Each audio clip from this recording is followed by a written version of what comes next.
I started on mute. Not a very good start. But what's going on, people? Welcome back to the Hotspur Cave, man. It's your boy Jay. You get me? Welcome, my cavemen, my fellow cavemen. Today, I know I've been banging on about the manager and banging on about everything, but today we're taking a bit of a different approach because I've been speaking to a few YouTubers and whatnot, and we, you guys will see as the stream goes along in it. But we've got the man himself, Jords, here. You know what I'm saying? Telling me, bro. Yeah, my man's. Oh shit! Let's bring my new mic set up. Man's been trying to pattern up new setup and them things. What's the people saying? Good to be back. Cave conversations. You already know where it is. Make sure you like on the video on your way in. You know, standard settings. Pay some rent. Subscribe to the channel, man. What is it? Road to 500 now. We're on the 400 settings. You know what I mean? Quickly. You know them way there. So, hey, man, them big up for the support. Keep supporting and. Yeah, man. Today's a conversation that was much needed to be had, bro. Yeah, man, 100%, man. And listen, bro. Big, like I said, thank you for being here. It's always an honor to have the broski on the channel and that. Make sure you're subbing to Do Rag Diaries as well. You get me? Sub to his channel, bro. It's gonna be in the title, the description, and in the comments, so you have no excuse. Go and sub, pay your rent. Like bro said, pay your rent. And like he also said, we're 25 subs away from 400 people. We're growing on a mad thing. So smash that subscribe button. But let's get into it. Look, right now we can all agree on one thing, that we're in the fucking mud. Okay, we can all agree that we are sinking very fast and something needs to change. Now, look, whether you agree on whether keeping Andy's the right thing or getting rid of him is the right thing, there's Quickly, one bro. thing that I think your mic's not connected to your thing's not connected to your mic. Check the settings real quick because it sounds like it might be coming out of the laptop. Oh shit. All right, boom. I'm sorry. Should be a bit more clear. Yeah, that's it. Do you know what it is? When you can hear the background echo, and it's usually because it's connected to something else. With the microphones, they cancelled it out. It's a lot better now. Yeah. Okay. My bad, people. But look, yeah, like I was saying, look, whether you agree on the manager or not, there's one thing we can all agree on, and that this ownership is ruining our football club. They are running our club into the ground, and we've become a laughing stock. Do you know what I'm saying? And I want to put a message out there. I've spoken to a lot of YouTubers over the last week or so, and I think now is the time where we all have to get together and start calling this out. Whether you got 10 subs or 100,000 subs, bro, it's about time that we start calling this nonsense out. I know George will agree with me when we say this, because at the rate we're going, Daniel Levy is going to he's going to turn us into a yo-yo club. Do you know what I'm saying? He's an absolute joke. And look, that's what we're going to be talking about today, man. George, what's your thoughts on everything, man? What's your thoughts on the situation so far? Yeah, no, exactly that. I mean, look, we've been down bad for some time now. It's been getting worse and worse on the football side of things, and I guess look, like you've highlighted, it gets to a certain point of where you can just no longer, you can't choose to ignore what is clearly impacting us so heavily. I've been one of those fans that been around on this YouTube thing for a couple of years now, and I've been very consistent in, I've been trying not to speak about the ownership, and that's not just because, I don't want the owner. I'm scared of speaking about the ownership or anything like that. It's nothing to do with that. I think as fans, one thing that we know, and I've been accepted of over the last couple of years, is as much as we have a voice, our voice isn't strong enough to get rid of a Daniel Levy ownership. And I try to, always focus on the football side of things, the football elements, just focus on the coaching, the pitch, the things that you sort of not can control as a fan, but as a fan, if you're really, if all the fan base is disgruntled towards a manager, you can get a manager out. Now, the ownership, that's a whole different conversation. I've tried to, refer from being that guy that's Enoch out, Levy out every stream, but we're getting to the point where we have to. Like Sava come out and said yesterday on his channel, like, we've got to come together as a fan base if we do want to see better. Because look, regardless of anything, anyone who we disagree with, whether I like someone, whether I like you, whether I get along with you, whether I like your opinions, doesn't really matter. We all want the best for Spurs at the end of the day. We all, if Spurs are winning a Champions League final, we're all going to sit there jumping up, partying together. Everyone's going to be in the same vicinity. I ain't going to care that I don't like my man. We just want success. We want succession We deserve it as a fan base. We've been starved of it for years and years and years. And we were a club that we were something before. Before Daniel leaving, we was a big club. We was a club that used to do things. We used to win stuff consistently. People used to take us seriously. But now people don't take Tottenham seriously. We're a walking joke. You know, every other social media platform or business is taking their chance to take a jab at Spurs whilst they're down constantly, whether it's a trophy joke, whether it's a bottle job joke, whatever it is. People are taking this opportunity. So at this point, we need to come together and just put that message out. And like you say, try and push as much as we can, because this ownership isn't doing good enough. This ownership is killing our club from within, and they're playing against us. They're literally playing against us at this point. Because look, we're now 28 days into the window. As many people know, we started cave conversations just before the window started. So from that first cave conversations, I remember us saying, all right, bye, let's hope that it's going to be different to many years. But what we know with Spurs, what we've seen every year up to now, last 3 days of the window, shit happens. And lo and behold, last 3 days of the window, they're trying to make stuff happen. And even the stuff they're trying to make happen isn't good enough. You're trying to bring in Tyler Diblin, who might come in now, but he's injured. He's injured, so he's not going to play for another 4 weeks. He's 17, so he's not a needle mover for one. Great talent. Can't take nothing away from hhim. Reminds me of Jack Grealish when he was at Aston Villa when he was young. Really class. But he's not going to come in and take our team to the next level. So we're buying someone who else is a prospect, going to cost 40 to 50 million. And if he doesn't come now, he could be here in the summer. So it's just a mess. It's a mess from top to bottom right now. And the top, they're not really trying to help for the bottom. And no, look, I understand it could be for the summer. That's an even bigger issue. Why are we trying to sign players for the summer now?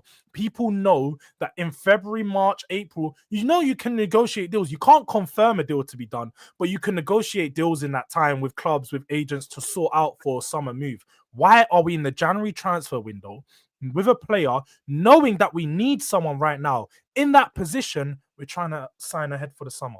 It makes no sense. So we're a mess right now. And yeah, man, I think it's only right we do speak about the ownership and what's been going on above board, because it's not been good enough. Facts, man. And look, listen, right, the one thing I have to say is we can't tell people what to do. We can't tell people what to do. I can't tell you not to go to the stadium. No one can tell me not to go to the stadium. But what we can do is boycott in our own ways. If you do go to the stadium, like I've heard a lot of people say, and this was a brilliant point that I heard being brought up, start buying your pints from outside the stadium. Wait till after the game. There's so many local pubs near the stadium that you can go to, right? So many local businesses that you can go and get food from, drinks. You can even go to Sainsbury's. There's a Sainsbury's right next to the stadium. But stop spending your money in the stadium. Now, again, it's going to take time. It's not going to be an overnight thing. But now is the best time for us to start trying to move the needle, bro. Because I'm being so serious. Any longer under this ownership, and Tottenham fans as a whole are just going to become a bitter, miserable fan base who are just unhappy with everything. Do you know what I'm saying? And look, we knew this injury, bro. We've had this injury crisis since the beginning of December, end of November times. There's been plenty of time to plan ahead for the January window. And like you said, Jords, why are we planning for the summer now? Well, we're planning for the summer now because it's likely that we're not gonna sign anyone. And they know this. They've done this in the last window as well. They gassed up our summer and told us, yeah, in the summer we're going to be active, we're going to be busy. Fabrizio, even at the start of this window, said Tottenham will look to bring in at least 4 or 5 players to strengthen the squad and help with the injury crisis. And all we brought in is a goalkeeper. It's not good enough, man. It isn't good enough, man. And again, that Leicester game, I do want to touch on the Leicester game, bro. To all of the fans in the stadium that were chanting, that brought the banners, thank you. Big up all of you, man. You guys have been doing exactly what's needed to be done. Jords, that is the loudest I've ever heard Lee be out chants in the stadium, bro. Yeah. A lot of people have said that. A lot of people said that as the loudest. And it's the first time that it wasn't just the South stand singing. It seemed like it was ringing around the stadium. Yeah, it was, bro. And do you know what as well? Big up Elijah in the chat, bro. Big up Guppy, Elijah man. each and every time, my bro. But do you know what? They tried to turn the music up to drown out the sound of the chants. And the chants were getting louder and louder I to the heard point Ali where the Gold music referring couldn't to that. drown it out. Yeah, This it's is what we disgusting. need. I It is love to see it. disgusting behavior from Daniel Levy and group, like trying to drown out the chants, trying to Yeah. take down the banners. Like, at which part do we like accept that? For one, freedom of speech. Yeah, we're inside your stadium, but as fans, we're allowed to put up whatever banners and sing whatever chants we want, whether you like it or not. So don't try and drown it out or trying to minimize the message. Let the fans have their message. And I'm so glad they actually got picked up by the likes of Sky Sports, BBC Sport, and whatever other channels I was watching and streaming and all these things on. So it's good that it finally got picked up. It's good that people are finally starting to realize it. But just going back to the Leicester game, it's all well and good singing Levy out and doing the great chants leading into the game. But straight after the game, why was the concourse full? Full up. Thousands of people. But I'm seeing videos like, cool, I get people socializing and them things, and I'm not going to take nothing away from like some people go to the games to meet their friends. Like, I can't tell you not to go meet your friends or, like I said, drink pints with your friends, have fun. There's so many other options. Literally 2 minutes from the stadium. Just go somewhere else. Don't be giving them all your money, especially after a loss. Like me, as soon as we lose a game, I'm getting out of that stadium ASAP. You think I want to be around Spurs? You think I want to be looking around, enjoying like inside the stadium, giving them my money, going to the match shop after and be like, yeah, I'm gonna take a Nike Pro kit for £90. Yeah, let me go. No, am I a prick? Like, what's going on over here? What's going on? People have got to make sure when you're spreading this message, and if you are a part of this message and you do want better for Spurs and you do want Levy out, obviously not everyone has this message, but if you are one of those people, just be consistent in your actions, because that's the most important thing here. We just need to maintain the consistency of your actions. But just taking it back to the game from what you was mentioning, do you know what? It is so mad because when I look at this Tottenham team, and just Tottenham probably under Daniel Levy, yeah, it's always self-implosion. It's like we implode from the inside. We always the master of our own downfalls. 2 goals within a minute, both conceded from poor pieces of play from Pedro Porro. And again, it's our senior players just letting us down in the moment. Like, Pedro Porro is supposed to be a player. He's played every minute. So yeah, cool. If he actually had like a bad performance game, then I'd be like, oh, do you know what? Maybe he's leggy. But he's not having bad performances around. He's just doing stupid things, like brain dead things. I've said before, this guy doesn't have doesn't have he doesn't have a football IQ. And then I heard Don say it the other day, and I was like, yeah, this guy got blue tack for a brain, fam. Like, he doesn't know anything apart from grenade launcher, bow. Like, he's just trying to hero ball, play the ball in over the top, through the lines, or whip in a good cross. And yeah, he has a good pass every now and then. But if you measured out, like, try to done the average of the amount of goals that he scores or contributes to the amount that he gives away, it's probably even out. So his attacking play is about as good as bad as his defensive players. So yeah, man, Pedro Porro lets us down yet again. Let's just say that. Yeah, man. And you know what as well, yeah, what Pap Sar, look, I know he was injured. I know that he probably shouldn't have even stopped being in playing, right? But I mean, when you're looking at that second goal, look how much space El Canus has, bro. Look how much space there is to run into. It was so, like you said, it's implosion. And the thing is, I didn't even think we played that bad in the first half. I don't think we played that bad in the first half. Yeah, I mean, you could argue there was a few chances that we probably could have buried. Son had a few chances. I see him. There was one effort that he had that was the keeper done brilliant to tip that round the post, because I Yeah. was certain that was going to fly into the bottom That corner. was like vintage Sonny finally, taking on his Finally, man, cutting in. Jords, how many weeks have we been begging for him to cut in and just shoot, bro? Just start taking them chances again. Do you know what I'm saying? So, yeah, I didn't think we were bad in the first half, but the reason why I had that mad crash out after the game and I lost my head is because once again, it's like we do it to ourselves, bro. Like you said, Elijah made a great point on our stream the other day, right? And big up, if you lot don't know, new segment every Saturday, 11 a.m., White Hart Pain podcast. It's That's official a now. good name. I saw that. That's a proper name. That's a good name, It's bro. White Hart official Pain. because it's just Pain. And the name won't change until Levy goes. But back to what I was saying, he made a good point.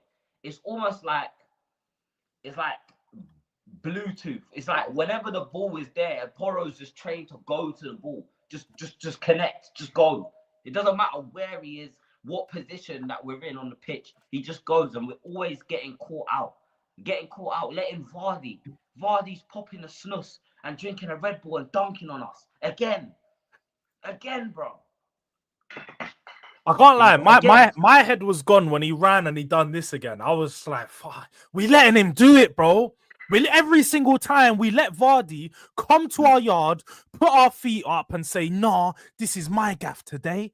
You know, he comes into my gaff and makes me look like a pussy, bro. Every single time.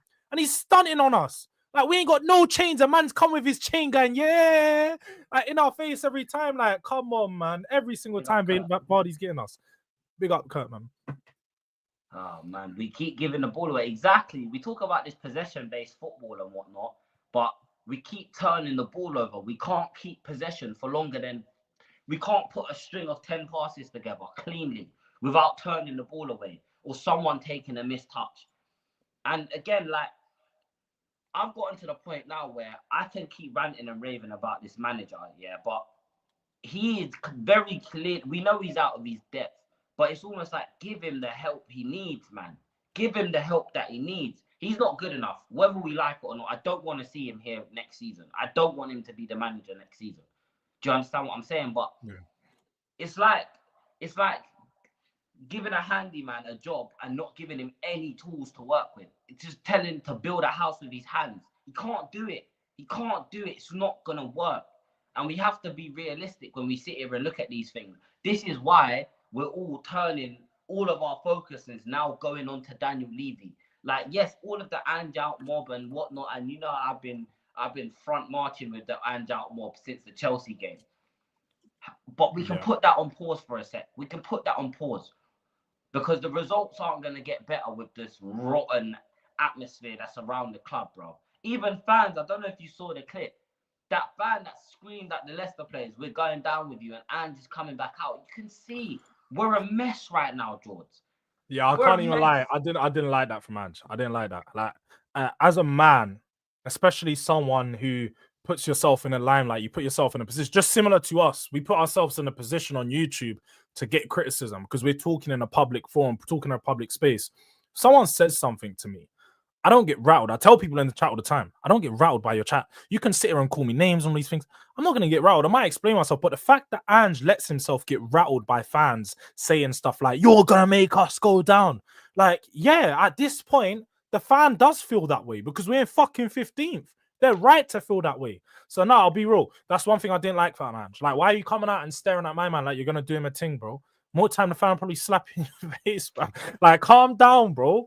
Like, I don't like this arrogance that certain managers. Like, I like people that have arrogance in the way that they speak in a press conference and they believe in themselves and so on. But don't come on this like you're all high and mighty thing. You can't take no criticism. Like, bro, you put yourself in the limelight. You come to a big Premier League job. The fans are gonna call you out when you're playing shit. So don't come here, and especially to our own fans. Different if it's right. I can't lie. If you done it to a rival fan, I'd be like, yeah, that's my manager. That's my manager.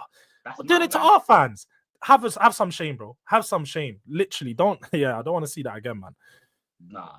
And you know what? For me as well, yeah, it's like you see where that fan was sitting. You know that is one of the most expensive seats in the stadium, bro.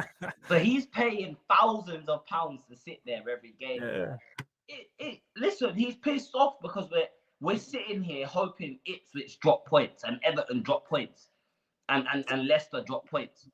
Do you know what I mean? Facts. It's a bad position.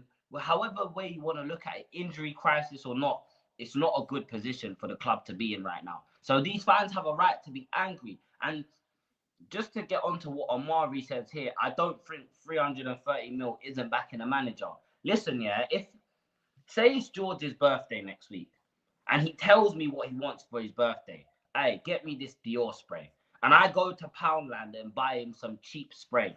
that says Riord instead of Dior, and I go and give it to him. Can George sit there and say, yeah, he put effort into making sure that he got me what I wanted for my birthday? No, he can't, bro. And that's the same thing with Ange. He may have spent money, but if you look at the way he spent it, it's poorly. Archie Gray, I hate to use him because I'm a big fan of him. He's been really good this season, especially as an 18-year-old in the Premier League. I believe he's been hung out to dry a lot. But there shouldn't be a world where we're paying 40 million for an 18-year-old when we got rid of 3 or 4 experienced Premier League players for less than that. For less than that. If you total up the sum of maybe Winksy, Højbjerg's on loan, I think, right? He went out on loan. Yeah. Exactly. Is Lo Celso on loan as well? Was that permanent? To be fair, I think most of the players are like on loans with like couple million options and obligations. These players out and then spending stupid money. And then now we're sat here in January thinking, where are our quality signings? The club don't want to spend money. And again, Jords, I don't know if you've heard, but there's a rumor going around that the reason the board don't want to sign anyone is because they don't want to back a manager that they know they're going to sack. That doesn't make any sense. It doesn't make no sense.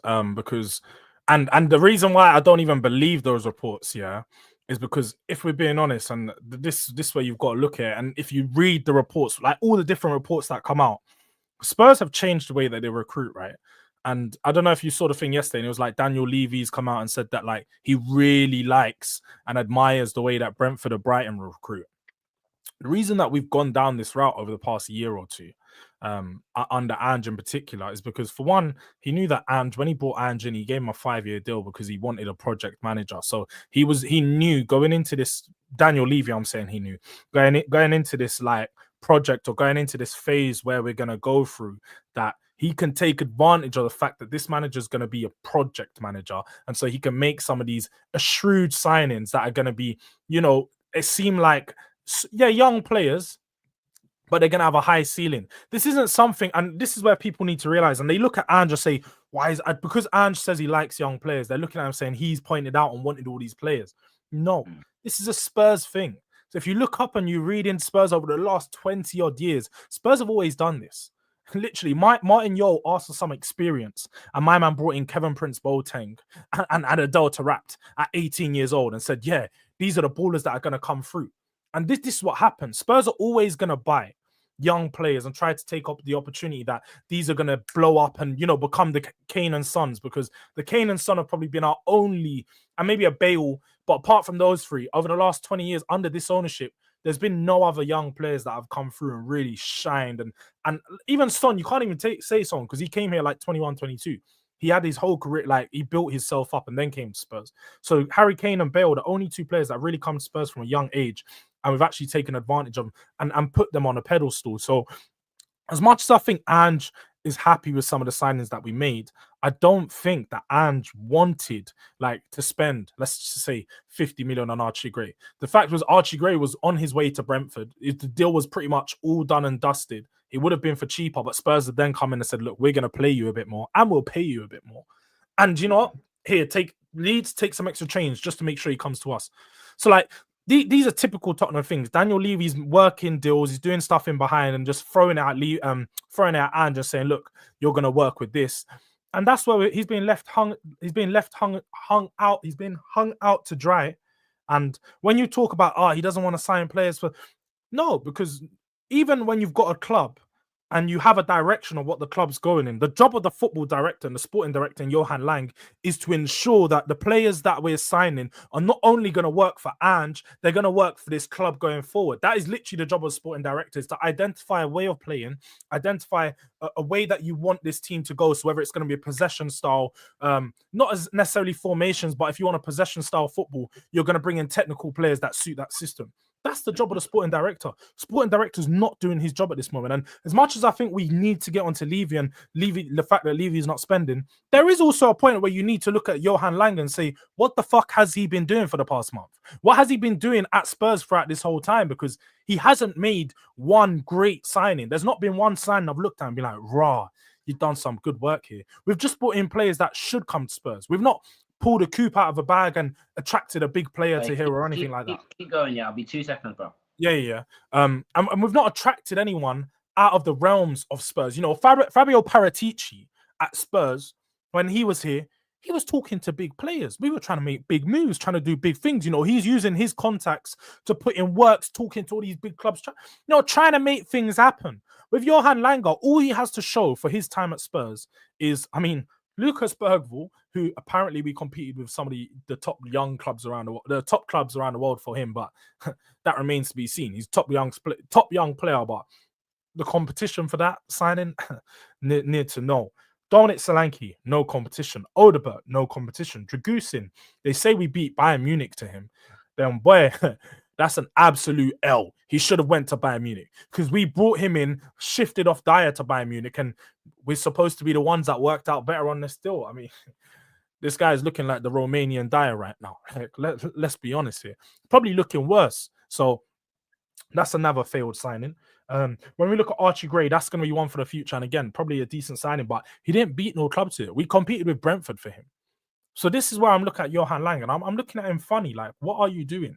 Where are the signings? Where are the players that are going to come in and take this team to the next level? Because your job as a sporting director, and bro, Mr. Emrud, you need to confirm how your name is so, because I always say Mr. Rudang, but that doesn't even make sense. I'm just going to say whack.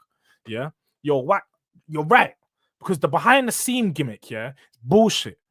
He's working behind the scenes. You're not seeing no rumors because he's doing stuff behind the scenes. Rubbish. He's doing nothing. We haven't seen no rumors or no interest because he's doing nothing. Man sat around doing absolute niche, not working. So, with regards to our situation with transfers, I think you have to look at Levy. You also have to look heavily at Johan Lang.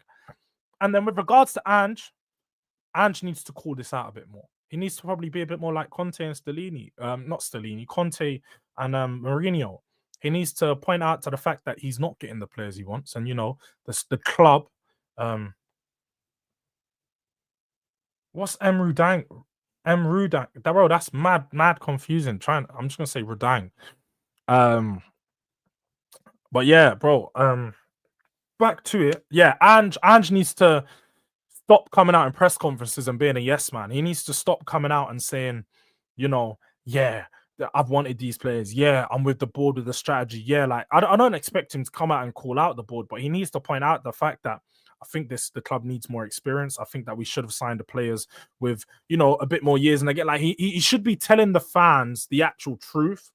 Maybe not the full truth, but just giving us a little piece so we actually understand the situation for what it is, because he's not helping himself out. And like I said in my video yesterday, I can't defend this man. He's not even defending himself. So I can't defend him. I can't sit here and be like, this manager's not at fault for this and so on. Like, the manager's at fault for everything right now. And the manager can't really, I mean, yeah, the manager can't really look elsewhere because we're losing to Leicester, we're losing to Everton, we're losing to Palace, we lost to Ipswich, we lost to Wolves. I actually can't believe I'm ringing off all those names when I say we've lost them. Recruitment team is arse. And Amari, just to go back to your question earlier, I know Jay's probably going to bring it up after, but I understand why you're on the fence with Levy out. But just understand this. I don't know if you look into financials and so on, but Daniel Levy is a number one politician. He's the type of guy, you know, if you guys know UK politics, like who's the guy that was in charge last time? Rishi. Man like Rishi Sunak, yeah? Rishi Sunaki. Yeah. Just come out waffling saying, I'm going to do this, I'm going to do that. When you put me in charge, I'm going to change this. When you put me in charge, I'm going to... Daniel Levy done all of this. When we get the stadium, this is going to allow us to compete with the big clubs, paying the big wages, paying the big transfer fees, because it's going to give us so much more. For one, match day revenue, which we've got the most, we have the highest ticket prices in Europe, joint with Arsenal. And then for two, apart from match day revenue, commercial revenue. Tottenham's commercial revenue has almost double or triple folded since the White Hart Lane days. You know, what do we see every day? We see NFL, F1, and all these different partnerships. So we got sold this dream that coming into this stadium, Spurs is going to act like a big club. He's not done nothing to actually make us seem like we're even near a big club. We spend 42% of our revenue on player wages. This is the lowest percentage of every Premier League club. And that was for last season. I don't know if people are aware, but Tottenham have cleared out half of the squad from last season and all the players on big wages. Højbjerg on big wages. Ndombele, big wages. Who else? Dyer was on like 100+ K a week. All these players that left in the summer that was on big wages, they were the one that are making Tottenham's wage packet even seem bigger than it was. When you look at the financial results over going into next year, so it'll probably be around this time next year, you're going to see Spurs at around 36 to 37%, lower than the likes of Ipswich. The percentages say enough. Levy is not here to spend money. He's here to cut costs. You bring Levy in to a club that needs to cut costs, not one that needs to succeed and be ambitious. So, yeah, man, the guy's a crook. I'll just continue to say a full-time crook.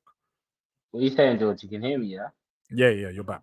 Alright, cool. Say nothing. Nah, bro, spot on, man. Spot on. He's a crook, bro. You get me? This Johan Lange guy, he needs to leave. He needs to leave. I don't know what he came here for. I don't know what his job is. I don't know what he does. Just to say, Rudang, that's not true. We took Johan Lange from Villa last season. They wasn't 17th. It was during the season when he come in like October last year. But I get your point. He didn't have a great recruitment record there either. Nah, of course. That's what I'm saying. Bro, he's on benefits. He's on the universal credit thing. Do you know what I'm saying? He's on the benefits thing, bro, because he's getting paid. What's he getting paid to do? Because he's not signing anyone. So what's he actually getting paid to do, people? And there's so many problems that I feel like we're being bamboozled by the whole football club. Like, there's so many things wrong at the club. It's so hard to focus on anything because you've got the sporting director that's doing even Paratucci. Even Paratucci's come out and he said he's unhappy with the business being done at Tottenham because he feels not enough is being done. He's not agreeing with Land. He's not agreeing with Land right now. And clubs like Napoli and whatnot are in for him. And if we lose Paratucci, that was the last bit of actual football. Like, you know what I'm saying? Someone who actually wants to improve the team. That's the last guy. That's it. Once he goes, we're cooked. We're cooked. We're cooked, bro. Because Levy will bring in another scout or whatever their jobs are, who's going to look for young players that can turn a profit in 3-4 seasons. And that's the direction we're going down. That's the direction we're going down. And the problem is, Ange is the perfect manager for Daniel Levy. He's the perfect manager because he's not going to call out the board because he's on 5 million a year. He hasn't ever earned that much money anywhere else. The guy's on 5 million a year, bro. You really think he's going to sit there and call out the board? As much as we all beg him to do what Conte did, he's not going to do that. And I think back to what Conte, we should have never sacked him. That was the time we should have been doing what we're doing now, George. Do you know that's mad? We didn't even have a choice in the Conte sack, and you saw how he was getting. He was like, "Bro, I'm done." The history of the Tottenham. You see me when I come to this club, they make a promises, but today I see that this club is going nowhere. The history of the Tottenham, they have no like. He was getting mad at us, bro. He was 20 years there's the owner and they never won something. they risk to disrupt the figure of the manager. No. Tottenham story is this. Nah, I missed that guy, man. Bro, we needed that though. I was finished when he come out and said that. I was like, nah, my club's in there. Like, that was the gutter, bro. That was real bad. When your own manager comes out and says it's the history of the Tottenham, yeah. That's crazy. Oh, big up views, bro. And the worst part about it is that I think the only part I felt like at the time he was a bit wrong for doing was calling out the players, isn't it? Because of that. Yeah, call out the players, but to what extent? Like, don't take it too far. You know what I'm saying? Because if you take it too far, that can knock That's them what off eventually happened. He lost the dressing room because a lot of like the senior players in Kane, Son, probably Davies at the time and so on. They even said, I think I've read the interview recently in Kane saying that, like, the training methods and so on, like they weren't with it at that point. By the time Conte had gone, plus Conte had bare health problems and stuff, man. He was going through some mad shit. We lost that set piece coach that was his family friend. He lost two of his brethren in like 3 months, bro. Yeah, man. He was going through some stuff. So it's one of those ones, like, it was a bit dark for him. So obviously, seeing him ball out right now, taking Napoli to the promised land. That's what I mean, bro. Why is every manager that leaves like there is always gonna be a common denominator, no matter how much we like two things can be true at the same time. Do you know what I'm saying? I know that's Chess's favorite saying, but two things can be true at the same time. And he's Mm. right, fam. You get me? Two things can be true. Ange can be shit, and Levy can need to go, bro. I personally would love them to leave together. Do you know what I'm saying? And fam, hey, this is a message for anyone out there that wants to buy Tottenham Hotspur. I don't care if you're Chinese, Korean, Saudi, Qatari, Indian, Pakistani, African. I don't care where you're from, bro. Please come and buy our football club. You get me? Think about the money. I feel like I'm selling the club to someone. I feel like I have to do a business pitch because I'm being so real, yeah. And I spoke to one of my mates who was in the stadium, and he said at the rate they're going to start promoting other events at the stadium more than the actual football at the stadium. Because if it gets to a point where the football is not even bringing in that much money anymore, because it will eventually drop. If we can't consistently finish in the top half of the table, yeah, bro, the money's gonna start dropping. The money's gonna start dropping. Son's gonna go, but guess what? They got that replacement sorted. So we're not losing that stream of income if Kulizeski goes, because bro, for some reason we got mad fans in Sweden. Like we got mad Swedish fans. I didn't even know that, bro. Even at the Yeah. stadium, we got mad Swedish fans. Even if Kulu goes, he's got that sorted. Like everything is just a money grabbing scheme, bro. Man, it It is, hurts my bro. head. You know what? Don't get me wrong. Things like that are key to like as an owner of a club, you do need to think about all the little things like that. We need players from different nations. You need to, different cultures to be able to broaden the wide and the fan base and broaden the spectrum of where money will be coming in from. But when that's your main focus, when that's your key focus on recruiting players, like, oh, we need a player from this country, or do you know what? Instead of going and getting proven winger, let's go to career. Let's protect all of our career fans and the future of career, and let's go get one of the top youngsters from there. If he doesn't work out, it don't matter. But let's go spend 15. Like it doesn't make no sense. The focus needs to be on winning and then business, not business and then winning. And that's where the problem is. And apparently, I've seen Simon Jordan. He's putting together maybe a documentary or a long form interview or something that's going to be coming out real soon with Daniel Levy. And he asked him the question, quite frankly, would you rather have a season where you finish top 4 and you have more money, or would you rather have a season where you win a trophy and have less money? Daniel Levy supposedly said the right answer in a trophy with less money, but I don't believe him. He's a He's number one chatting liar. shit. Him He's a and number Simon one. Jordan, bro. Simon, no, I got a bone to pick with Simon Jordan, bro. Cause he wants to get stuck up his mate every fucking week on Talksport. It pisses me off, bro. Stop defending this guy. Oh, but you have to look at it from a mathematical perspective. Daniel Levy has won the cup. Fantastic. No, he hasn't, bro. He hasn't. He hasn't run our club fantastically. He's run us into a ground. He's turned us into a mockery. We're a laughing stock. Why am I getting bantered by Leicester fans on my way home? Leicester fans. Leicester fans are bantering me. Bro, Paddy Power, Domino's, We Buy Any Car. All of these companies are taking the piss out of us, bro. Paddy Power. Nah, We can't even get gambling sponsors. We just get mocked by them. We I just get even mocked by them.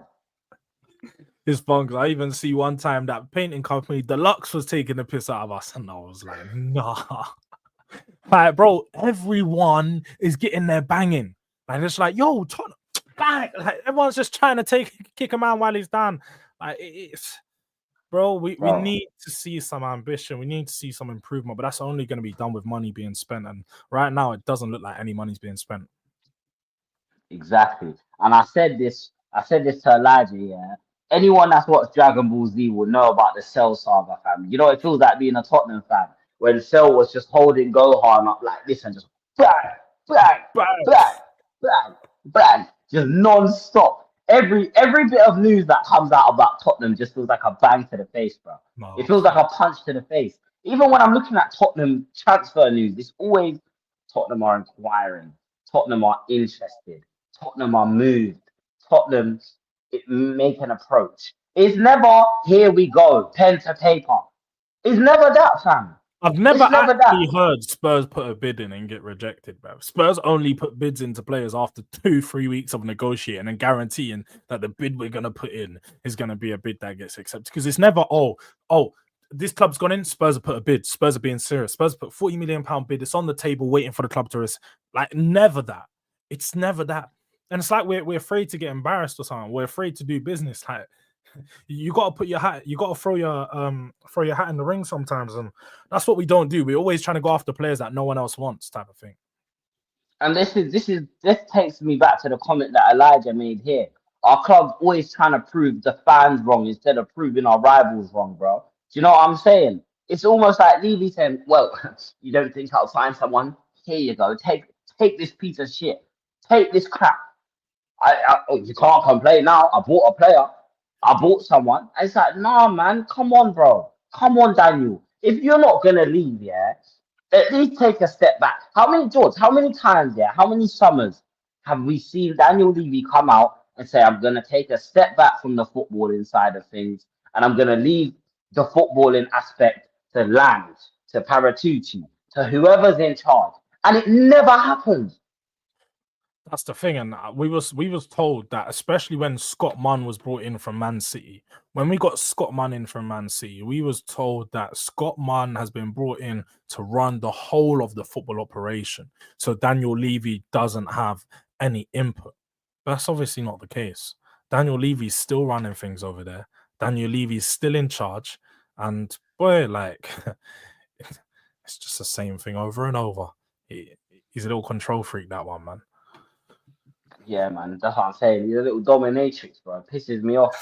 Like, this guy is weird as fuck, man. I hate him so much. Like, I was actually sitting in my room last night, and I started talking to myself, bro. I was like, Daniel, I actually hate you, bro. Like, you've made so many. There's so many people like around our age that have grown up just miserable. They can't go into school in a Spurs shirt because they're getting mocked. You go on holiday in a Tottenham shirt, you're getting mocked. No matter what you do, like you can't escape it. Man's in GC fighting for my life after a win, bro. Do you know how bad it is when you're fighting for your life after a win? It's a joke. We're a joke. We're a banger club, dude. And on this question, because Amari's had this question for a hot sec, right? He says, question, if you was Levy, would you back this fraud manager after 18 months and the position we're in? For me, Levy will sack and so why back him? I'm on the fence with Levy out. Do you know what? I'll answer it a bit while she was gone and explain it to Amari, just to let him know, Okay, like, yeah. about being on the fence with Levy out, bro. Like, as much as I hear you, and you're obviously entitled to have that opinion, I just think that obviously all the reasons as to where things have gone wrong always points above board to the fact that money's not being spent, ambition isn't being shown. If the manager, if we'd back the manager and then he's not performed or he's chosen poor players, then it's understandable. But you can't just look at the figure or amount of, he spent 330 odd million. Like that 300 million, 40 million on an Archie Gray who's unproven. That's not good money spent. If if you're looking back at this like 10 years ago, you could never think about spending 40 million pound on an unproven player.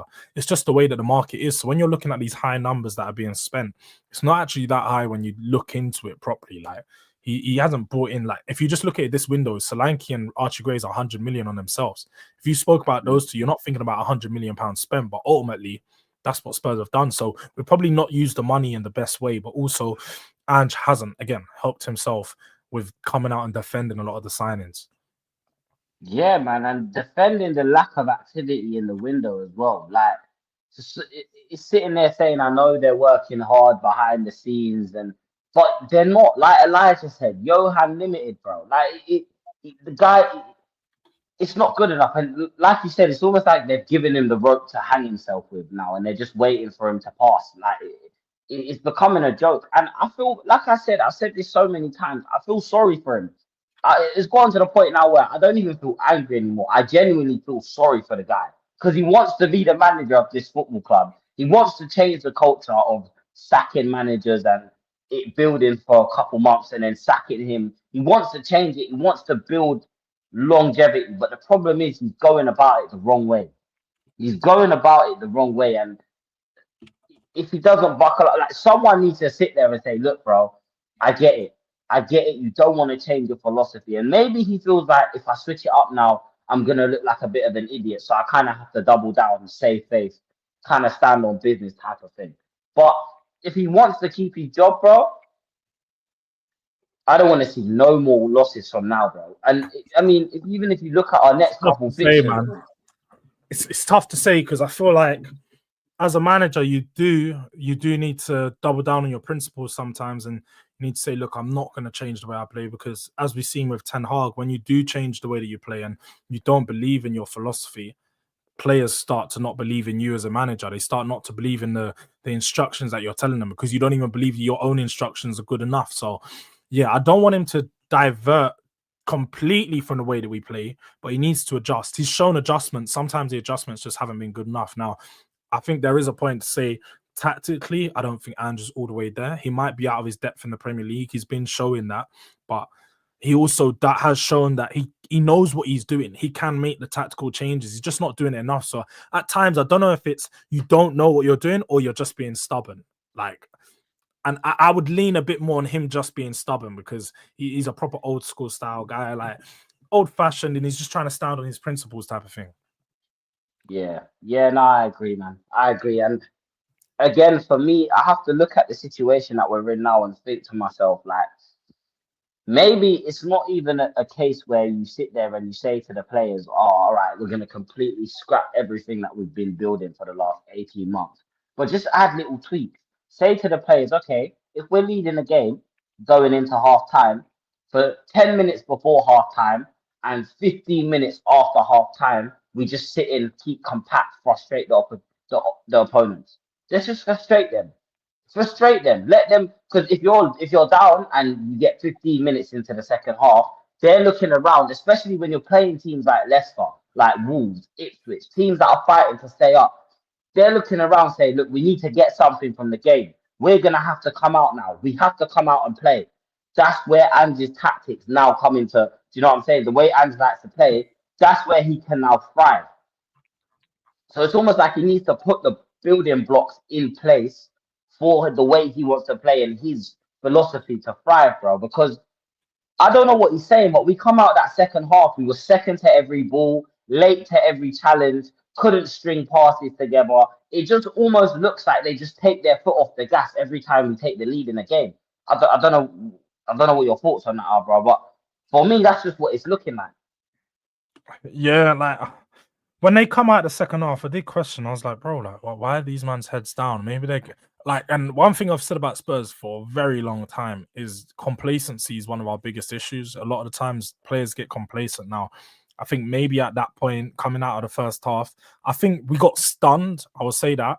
I think they stunned us with that first goal, and it sort of impacted the mentality of the way that we approached the next 10 to 15 minutes, where you saw the players were a bit shaky, they weren't really finding rhythm. And that's the problem with Spurs is once you get one setback, like you're going into a fight, you hold one bang to your face, and it's like, rah, I don't want to fight no more. Nah, bro, this is part of it. It's the game. If someone bangs you, you bang them back, and it's all about who can punch harder. And that's what it is. We need to see that from our team, but far too often, it's what I hear. Yo, We can still hear you. You just froze. oh, mad. Yeah, far too often we get literally one team will score a goal and our heads go down and it's the change of the game. And we saw that similar to the Hoffenheim one. Like when you was watching that Hoffenheim game, after that first goal they scored, you always knew that they was going to grow into the game and eventually get a second or third. I reckon if that game played for another 10 minutes, they 100% would have got an equalizer. 100%. Yeah, yeah, 100, bro, 100%. I mean, again, that's the biggest problem with the club at the moment, and I feel like there's a mentality thing going on with our players right now. There's a block, like, do you know what I'm saying? Oh, Jords has lagged out, but he will be back. People, don't worry, he will be back. We are gonna wrap up soon as well. Well, I might go. We'll go for a little bit longer and whatnot, but I know George does have to shoot off in about 10, 15. So yeah, no, like I was saying, I just think there's a mentality block with the players. I think it's gotten to the point now where they're almost looking around the dressing room thinking, what do we do? who's gonna pull something out of the bag. We're seeing drops in players like Kulusevski now. His performances are starting to go down. Players that have been fairly consistent throughout the season, their performances are starting to get worse. Their performances are starting to drop, bro, and it's because of the mentality of the club as a whole. It is starting to leak into the dressing room, and I don't know if you'll agree, but I think the outside noise is starting to leak into the dressing room as well. Because these players know that it's not good enough. They know the fans are unhappy. They know that. So they're looking around for help. They're looking at each other like, we need help. We need help. But obviously, Thursday we got Elfsborg at home. What are you saying for that one, man? How are we feeling? I'll be real. I want to sit here and be confident and say, boy, we're going to beat this Wolfsburg team, man. These men are washed. But I'd be naive. I'd be very naive to sit there and say that. I think this game's probably going to be closer than what we think. But ultimately, it's just about getting 3 points. I'm looking at this game and challenging the team to score as many goals as possible because we need to make sure that we finish as high up in this Europa League table as we can. Let me just get the table up so I know what we can do in that because I was looking at it last week. Currently we I sit believe they're sixth. Yeah. um and I guess we can finish anywhere between second and we could go as low as 15th. So we're guaranteed qualification at this point. As low as 15th if we lose 2-0, but it's likely that we're going to win and we're going to go above. So I want to see us finishing that top 4, ideally. Top 5 won't be too bad, but above Man United would be good. We need Man United to drop some points so we can go above them. But yeah, no, we need to make sure we score a few goals in that because the teams above us do tend to they all have better goal difference. Yeah. No, What about you there? 100%. You confident?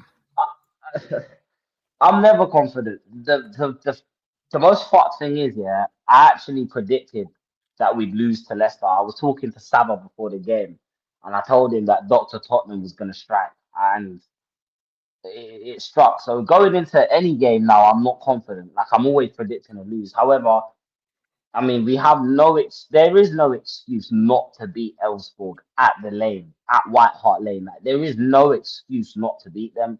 So, yeah, man, I will sit here and say, you know what, I am going to predict a win. Do I think it's going to be an easy win? Probably not. I don't know, I just have this gut feeling here that Elfsborg are going to come out on smoke. They're gonna want to put on a show.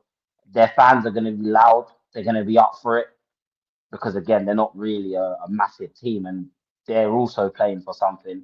So yeah, I mean, I'm not sure if we're gonna have Madison. I'm hearing that he might be back for this game, but Yeah, that could even I'm looking at the players that we have available, man, and I'm just thinking, bro, I know it's Tuesday now, and it might be much to ask, but we've got to get someone in before that game, man, because some of these guys need to rest.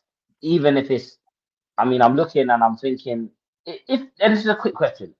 I know we're gonna only sign one player, but if we was to sign one position, what position out of all of them do you think we need? We're dying, we're crying out for. I guess at this moment in time, either a left back or left centre back. I'm dying for a winger. I can't lie. Personally, I think the attack is where we're dying. Like we're generally just haven't got the quality in attack. But do I think Spurs are going to bring in a top quality attacker to improve our team? Probably not. Sort of accepting where we're at now. So a left-sided centre back slash left back would probably be best, or even just a left back in total, a really good left back because Dogi's coming back, but I feel like he's going to have injury problems. Plus, the performances prior to the injuries weren't great. He hasn't been good since last year. Good one from Elijah as well. That's what I mean. I would say just because defensively we're all of our problems right now are defensively. Like we're conceding goals because of the defensive structure, because of the players we're playing in defense. And I think midfield, if you have Archie Gray not playing defense no more, he can go into the midfield if Ange is going to finally use him there.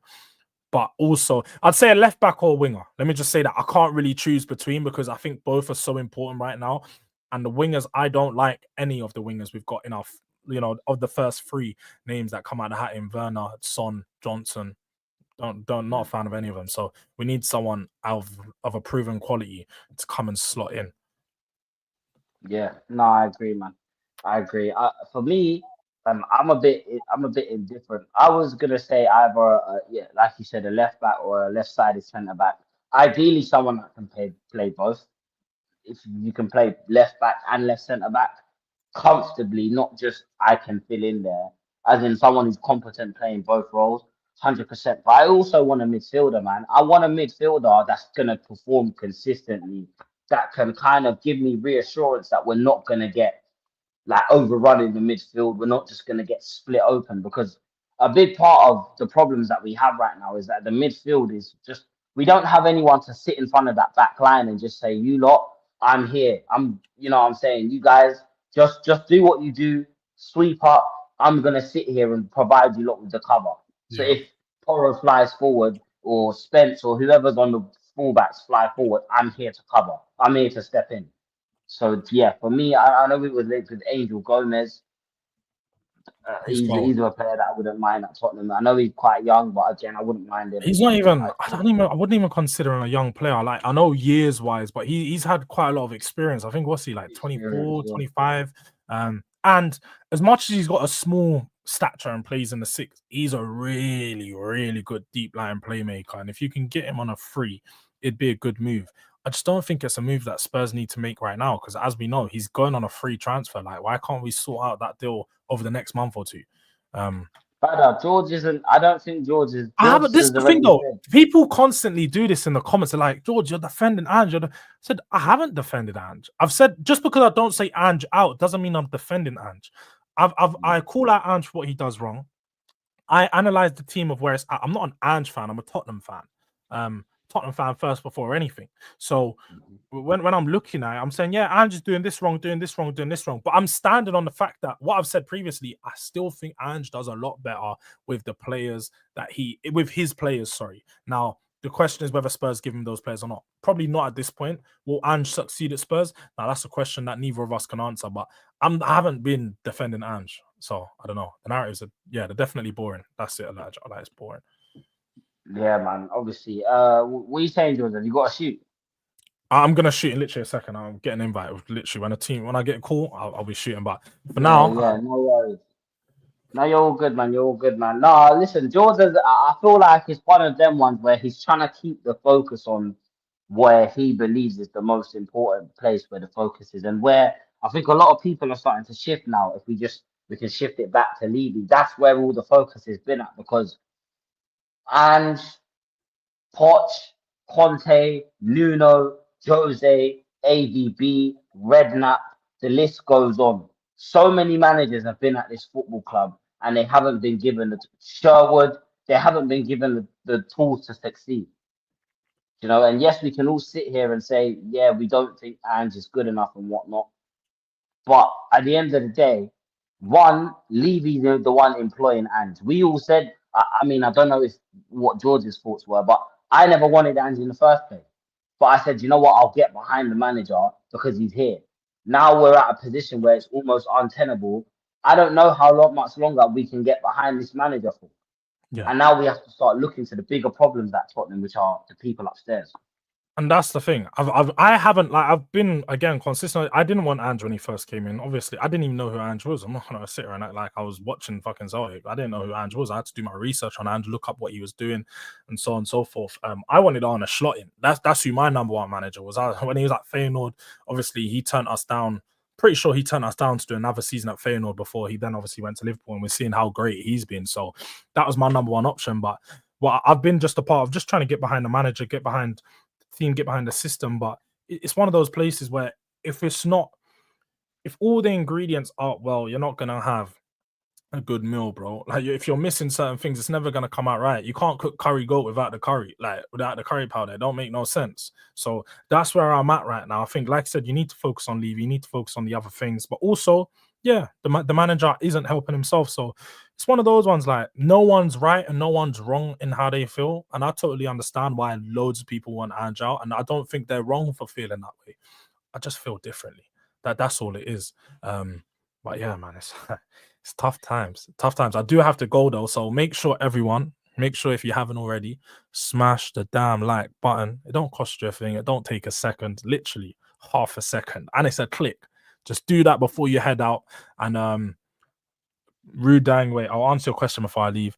I'm just sacked. Who do you want considering? And that's my problem. That's what I was gonna get to. I forgot to actually say it. The reason I haven't said Ange out is because I haven't, me personally, now other people may have identified a manager they want. I've not identified a manager that I want that will improve this current team. Unless, like, if we're talking about Xavi, I'd bite your hand off. I'd say get rid of Ange right now, this moment, bring me Xavi. But he's not coming, Spurs. So the managers that people are talking about are not managers that I'm huge fans of. Iraola, I do like him. But let's be realistic now. Bournemouth's like 10 points above us. Why is he going to leave a team that's in a very good position that he could They're potentially 16 points above us, George. even more? See, like, I didn't even know. I was guessing. I was trying to be humble and say maybe a 10, 16 points above us. They're literally going to finish in Europe this season. Iraola will not leave them mid-season. Maybe at the end of the year we can have another conversation. Or Marco Silva, two managers I like. But again, not sure they wouldn't leave right now. So at the end of the season, there'll be more managers available. We can have that conversation. But right now, I don't think there's anyone that will come into Spurs and instantly improve us. But No, I agree, man. And obviously, big up George. Make sure everyone does go over there. Sub to Durag Diaries, man. You know what I'm saying? My brother, always, I man. appreciate it, bro. Man. Big up to Take it everyone. easy, bro. I'll drop you a message, my bro. Come on.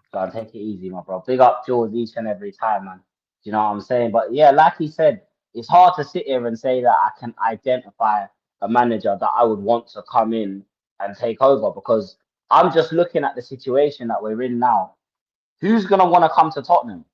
Who's gonna want to? What manager is gonna look at the situation that we're in and think, yeah, that's a bit of me. I'm gonna go to this club where I'm not gonna get any financial backing from the board.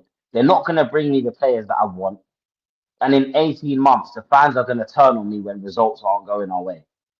That's the reality. So if I'm a manager, I'm sitting there thinking, yo, I ain't going to this club. I'm not going to this football club. What's the point? Why would I do that? Why would I put myself in that predicament? So if I'm being honest, if I'm being dead honest, bro, nah, it's not, nah, man. Do you know what I mean? Nah, we just gotta accept that. Unfortunately, it's looking like we're stuck with Ange Postecoglou. We're stuck with him now.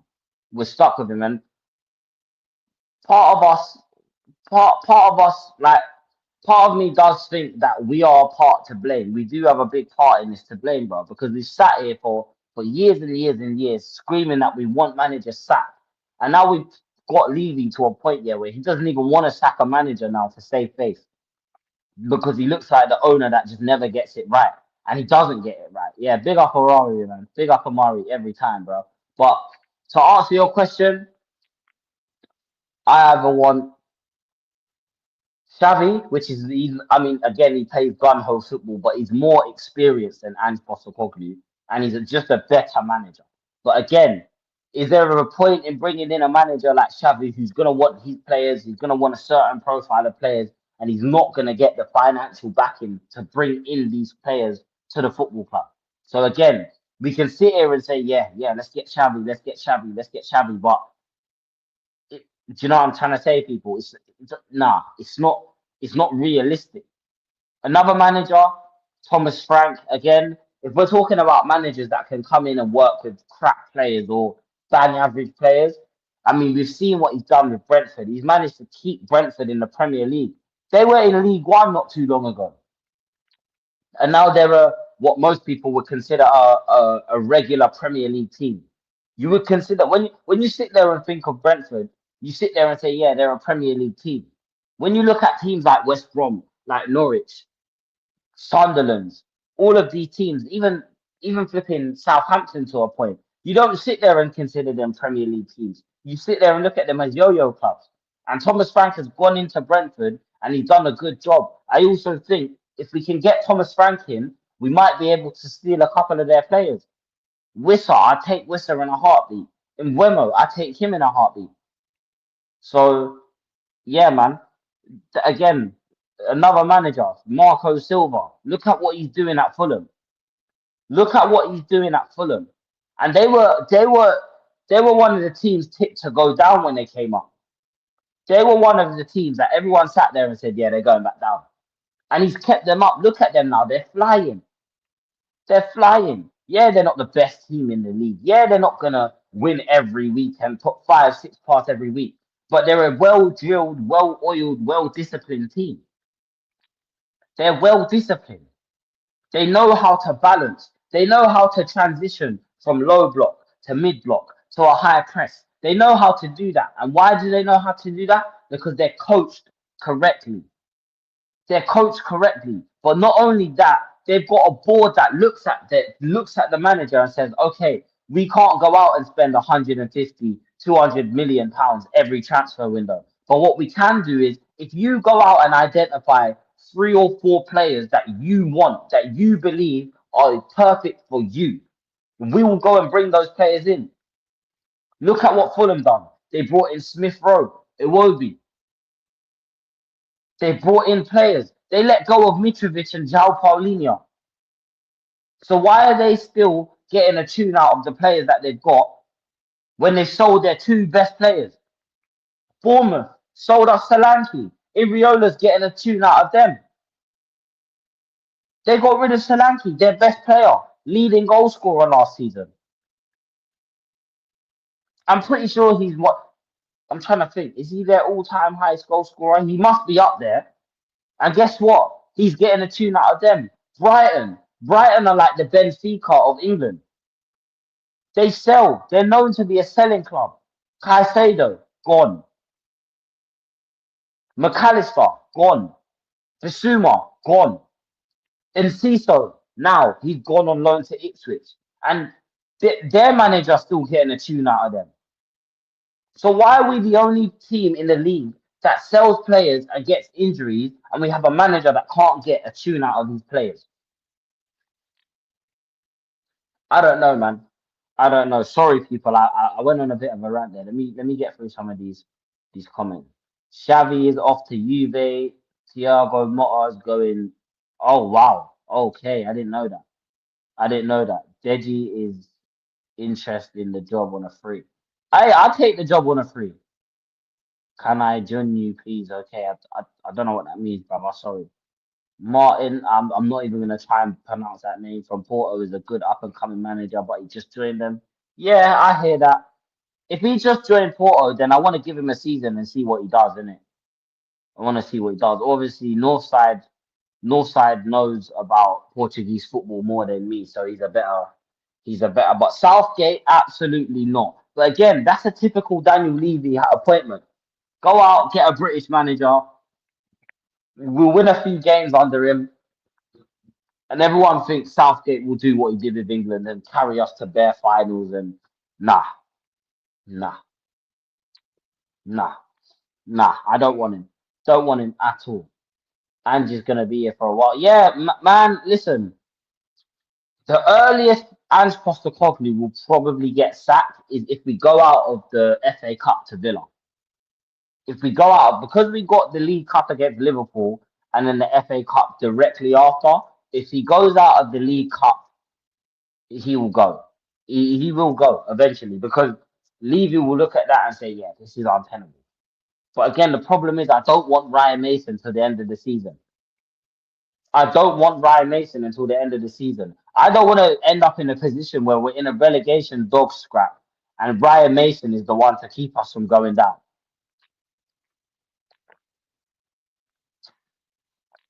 I can't live in that world. I can't live in that world. But look, before we wrap up, people, I want to go back to what I was saying. Right? I want to go back to what I was saying. Tottenham fans, listen to me. We have to do something. We have to do something. Now is the time where we have to do something. That's the only way we're going to get this board and we're going to get these owners out of the club. That's the only way. We have to do something. Make a stand. If you have a YouTube channel, put hashtag Levy out on Twitter after every tweet that you post. Hashtag Levy out. Put Daniel Levy, yeah, in the thumbnail of all of your videos. It's now or never. It's now or never, people. Yeah, I need to be seeing. I'm gonna do my part as well. I've got a few ideas in the works. I've got a few ideas in the works that I'm planning to do. All right, but guys, I'm being serious now. And look, I don't care, right? Listen. I can name a load of YouTubers that I don't rate just because they've sat there and enabled the problems at our club. But I don't care now. I don't care. If you wanna flipping suck off Arsenal for a living, because it gets you more traction on YouTube, go and do that. Go over there and go and be an Arteta sexual with the rest of the Arsenal fans. But we don't care about Arsenal. I don't care about West Ham. I don't care about Chelsea. I don't care about nothing. All I care about is my football club. All I care about is Tottenham Hotspur. And all I care about is changing the culture at this club and changing the way this club is run. Because I'm being serious, we are becoming a fucking joke. We're becoming a fucking joke. We're a laughing stock. We're an entertainment center of a football club. We are not being run properly. And I'm being deadly serious when I say this, yeah? If it continues in this direction, if we continue in the direction that we're going in, we are going to become a bottom to mid-table club who are fighting to get into the top half of the table. Players are not going to want to join Tottenham. Players are not going to want to join Tottenham. We're sitting here now thinking, oh, why doesn't anyone want to join our club? Why can't we bring in any signings? What is the incentive to join this football club? There is none. We don't win trophies. We got fans that are happy to finish above Arsenal. Yeah, they're happy to finish above Arsenal and Chelsea, but they don't care about success. Yeah, we got fans that are sitting there happy to finish 15th in the table if it means winning the Carabao Cup. It doesn't look good now, does it? Now, everyone that sat there and said they'd take 15th in the Carabao Cup, it doesn't feel nice, does it? It doesn't feel nice. Now that we're sat in 15th, yeah, 8 points off relegation in February, it doesn't feel nice. It doesn't feel nice. So now is the time. Whether you're Ange in, whether you're Ange out, there's one thing that we can all agree on. Daniel Levy and Enoch need to go. Daniel Levy and Enoch need to go. And you know what? The color we're going to use is purple.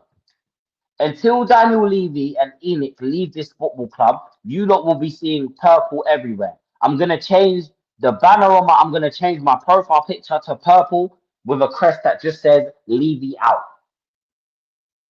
I'm going to start the movement. We're starting a movement, people, because I'm changing the way the shit's run.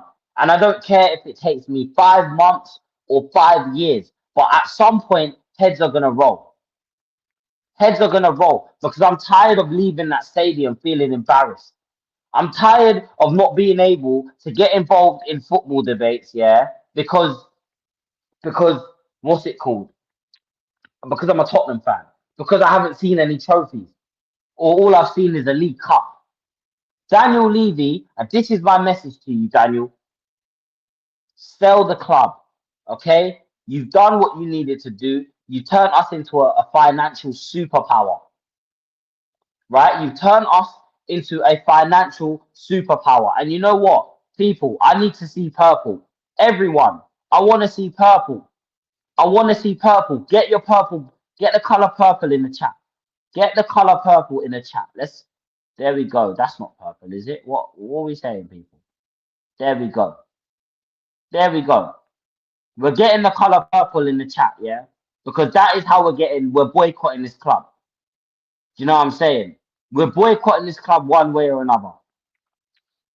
One way or another, people. Because I'm fed up. I'm fed up and I'm sorry to rant, but I'm sick to death.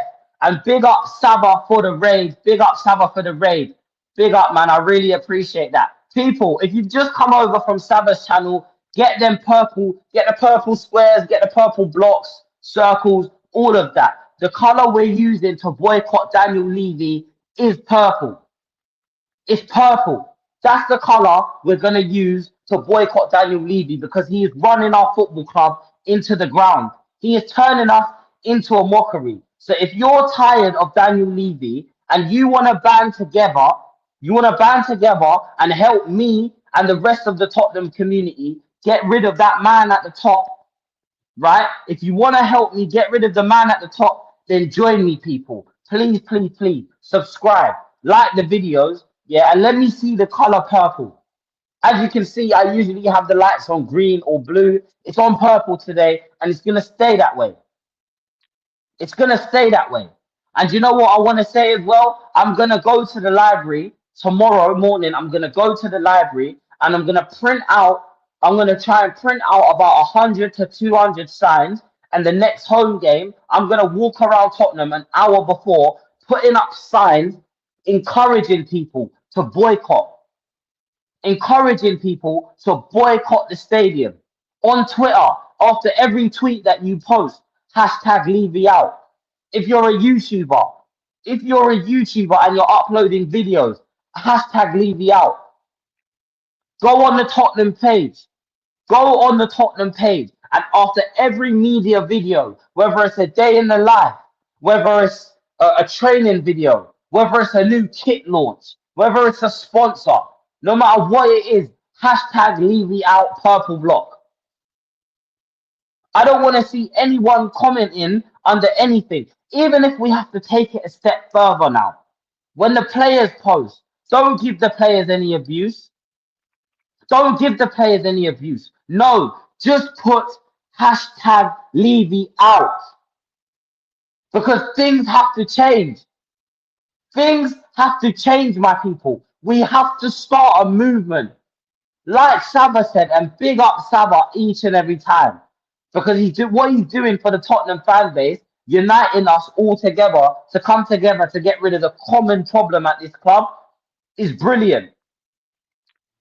And if I'm being honest, right? And look, we've got fans, new man.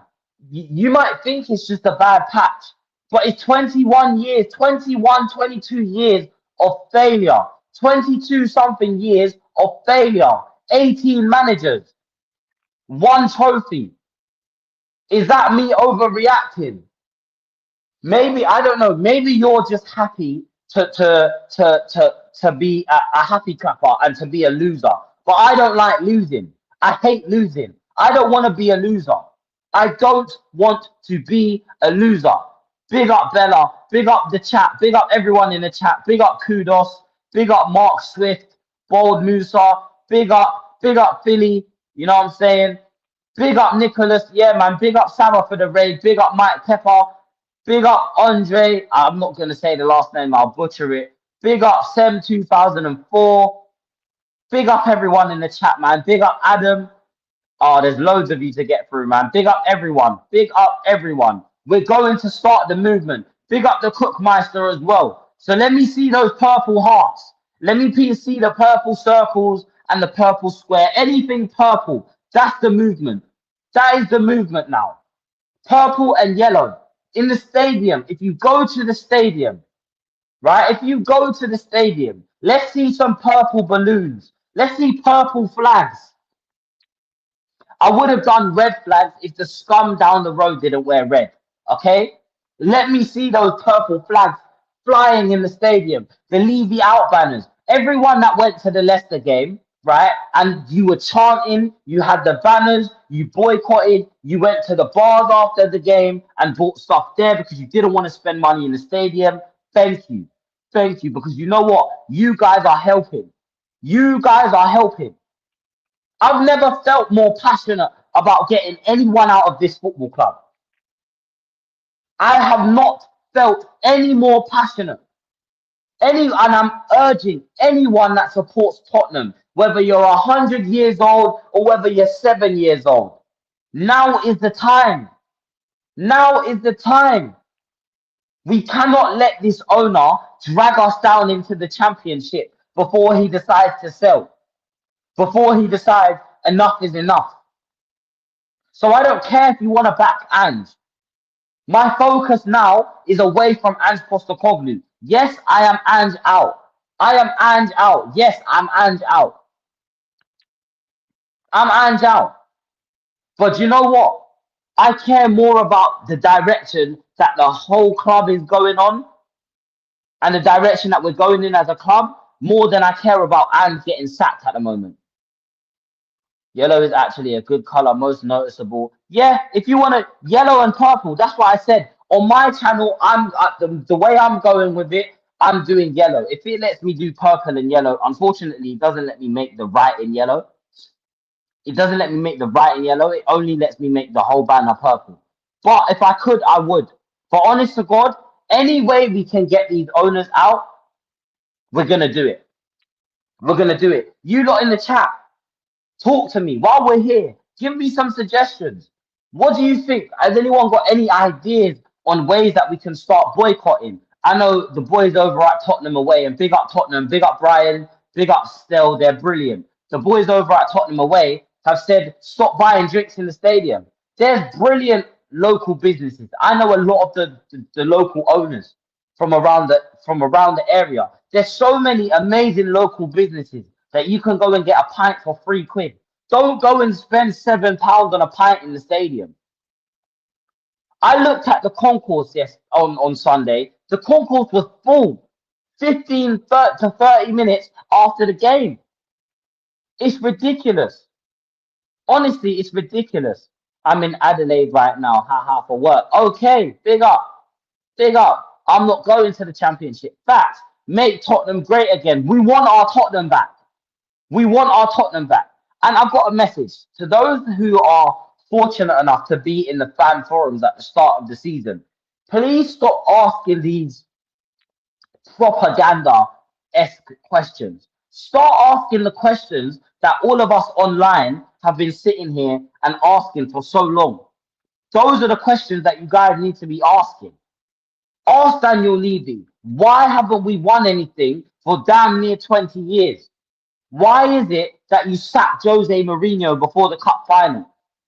Why is it that when managers come to our football club and they demand the right players for them to operate a system and actually build a successful team, you refuse to give it to them? Why do you value business over the support of the Tottenham fans?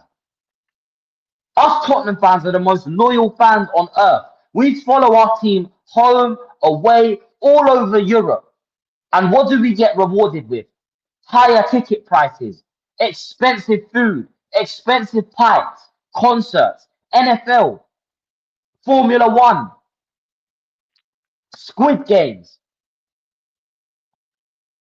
Why do you think Levy wanted to rebrand Tottenham? There's a reason why he wanted to rebrand Tottenham. I'll tell you why. Because he's systematically trying to erase the culture of our football club.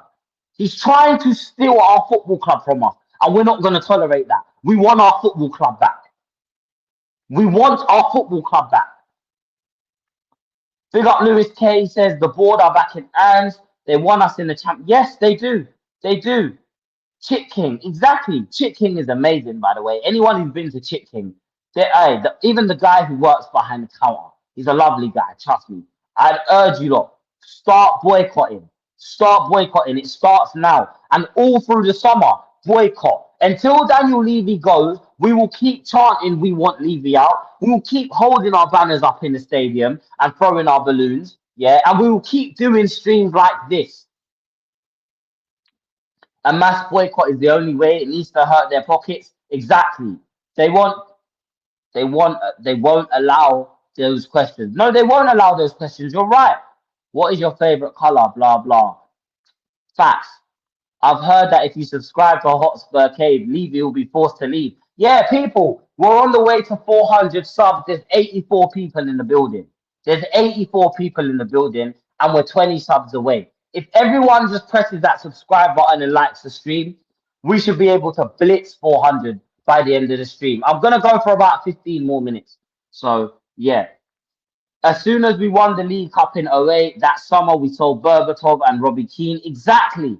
Exactly. Exactly. Spot on.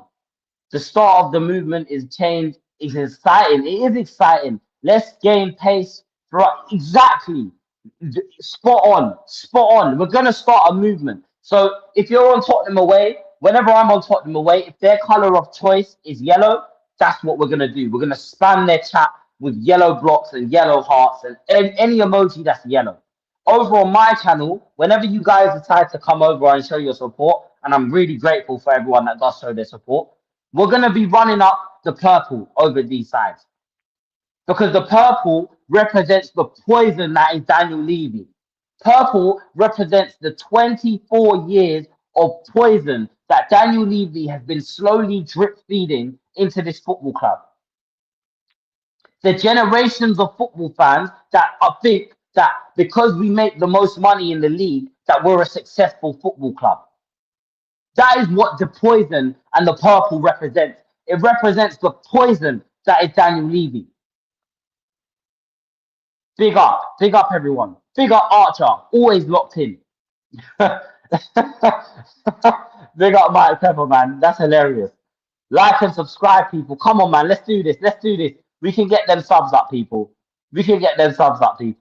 Lou, man, will all this be helpful? Well, Lou, man, listen.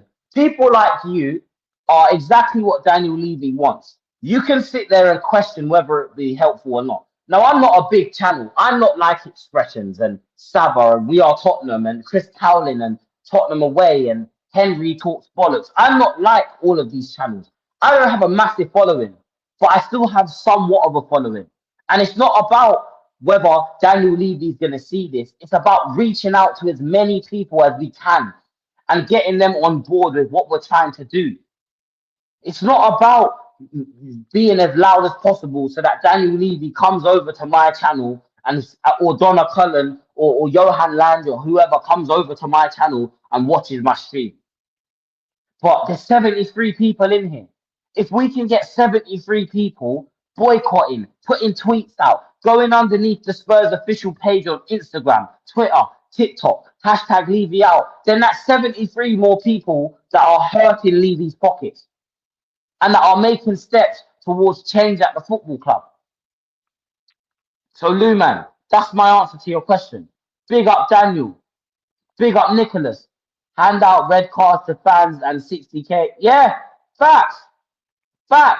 It's purple and gold. There we go, people. Purple and gold. That's where we're going for. That's what we're going for. You know what? I'll put the lights on. Whoa, that's not gold. There we go. The lights are gold and the stream banner is purple. The stream banner is purple. There we go, people. There we go. We're doing this fully. Spamming purple on the Spurs, YT, Insta, social, all of that. Let's start a movement. Purple and gold, people. Purple and gold. Hashtag Levy out. Purple and gold. It's time for change. Everything helps, like Adam says. He's a troll, in my opinion. It's a rival fan. Yeah, it is. We need protest out of the stadium too. We do. We absolutely do. Protest. We want Levy out. I don't care about Levy. He don't care about me. All he cares about is making money. Get out of my club. You have ruined my football club. And there's thousands, hundreds of thousands of fans here that turn to Tottenham and end up having a miserable week because of Daniel Levy and because of the crap. You think we're sitting here and we care about Beyonce? You think I care about Pink and Taylor Swift and Travis Scott and Davido and 50 Cent and Rolling Stones? I don't care about that. I want us to be successful. I want to be able to wear my Tottenham shirt with pride because I love this football club. And I'm not acting. This isn't an act. How you guys see me now isn't an act. I genuinely feel this passionate about my club. I genuinely feel this passionate about my football club. I don't like losing. When we lose, yeah, you can ask my missus, for the next 3 days, I'm miserable as fuck because I'm pissed off. And I want to be the best team that I can, you know what I'm saying? I want to be the best team in the country. I want that for us.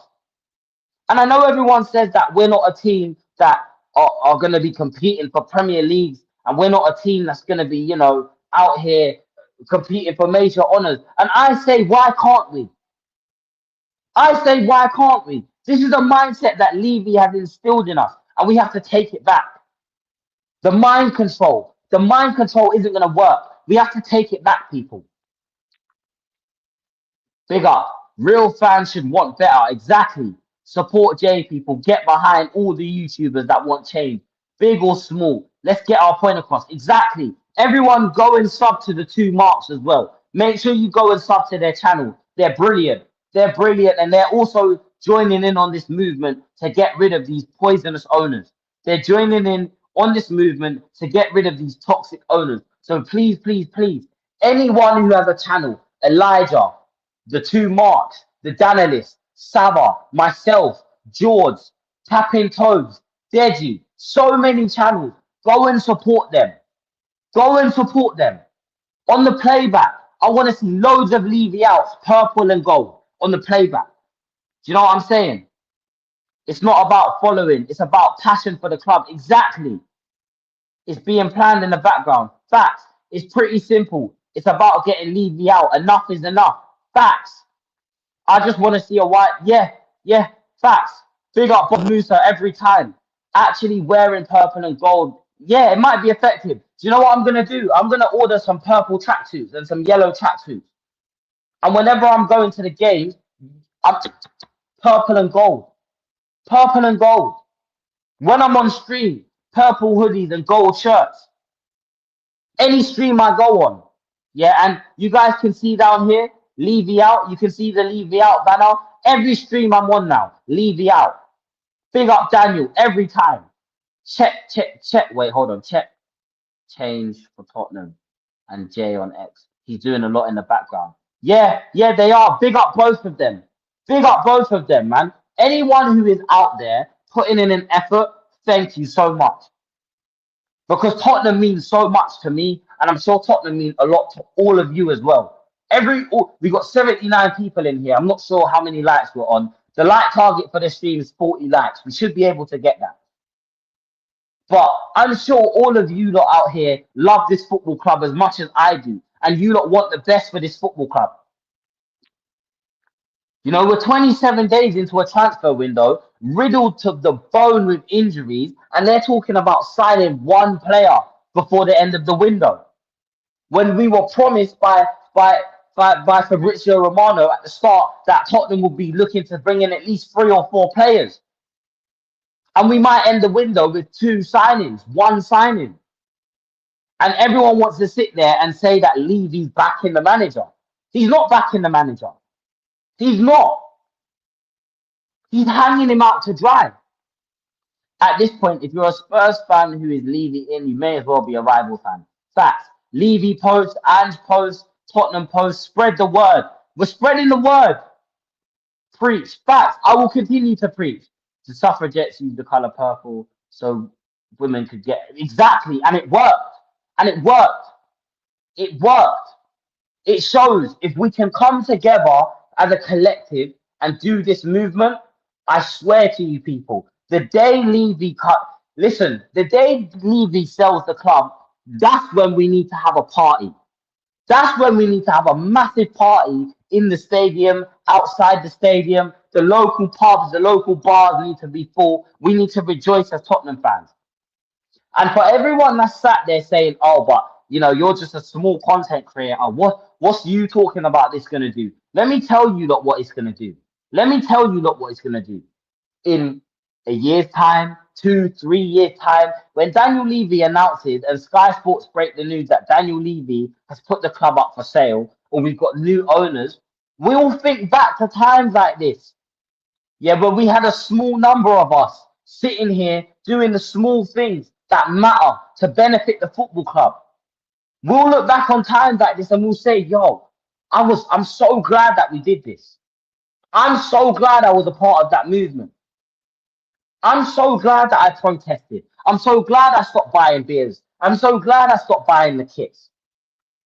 I love collecting the kits, but I won't buy it. I refuse to buy this season's kit.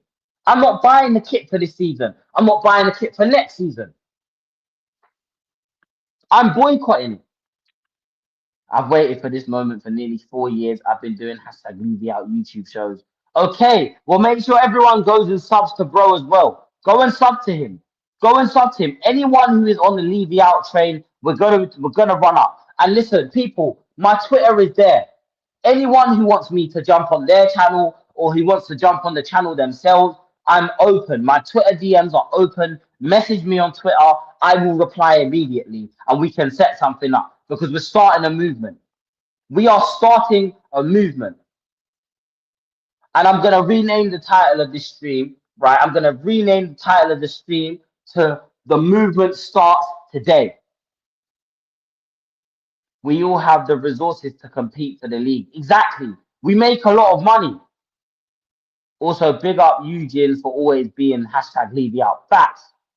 I'm following them under the impression that behind the scenes stuff was inside the stadium. Yeah, do you know what? Sometimes it's hard for us to like put together these protests publicly because look, the club do watch Tottenham Spaces and they do watch Tottenham social media. So it's very easy for them to put a stop to it. We saw last time we tried to organize a protest. Daniel Levy arranged for all the stewards to start taking the banners off people and arranged for people to be escorted out of the stadium.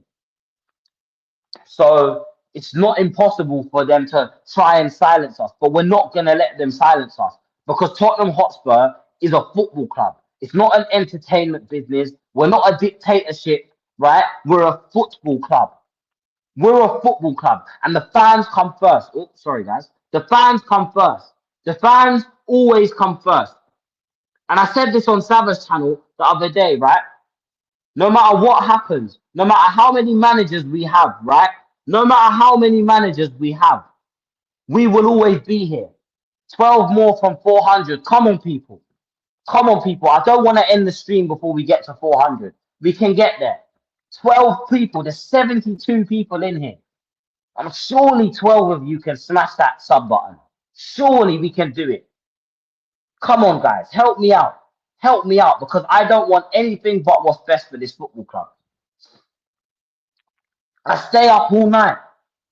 I stayed up all night thinking of ways, coming up with ways, doing research, coming up with ways that we can come together. I'm doing posters, signs, stickers. I'm trying to do all of it because I want to save my football club. And you guys should want to save the football club as well. I haven't worn a Spurs top in 3 years. Nothing to be repping about the club in recent years. I hear that. Spurs Asian TV. Spurs Asian, bro. I don't know if you've got Twitter or I know you're friends with Elijah. I'll get him to send you my number. Drop me a DM, bro. Let's set up a show. Let's get something put together where we can, we talk about this ownership, we talk about Tottenham. Let's set something up, man. Drop me a message, my bro. As long as Ange stays, that is all that matters. Ange is a winner and will deliver cups. Listen, I'm not going to talk about Ange right now. I know you're probably a troll, and I know you probably want me to bite back at that comment, but I don't really care. I'm sorry, my focus is completely on Enoch and the board. They've run our club into the ground. Guys, they opened a Korean cafe. Why are you opening cafes while we're sliding down the league table? Everton are 1 point behind us, and they're talking about cafes. You think I care about a cafe? Do you think I care about a cafe, people? Ridiculous, honestly. Levy is a pathetic sociopath. He is. He is. I said it to Jords before. Big up Durag Diaries as well. I said it to Jords as well. He's a dominatrix. He has this obsession with being in control. And I think he sacked Jose because he knew if Jose won us a cup, all the fans would have backed Jose and would have said, Daniel Levy, this manager, right, with the crap that you've given him, has brought us a cup that we have waited decades for. So now we're looking at you. Back this manager, bring him in players, and then all the heat goes on to Daniel Levy. And you know what? We're 2 years too late because we should have started this movement when we had Conte.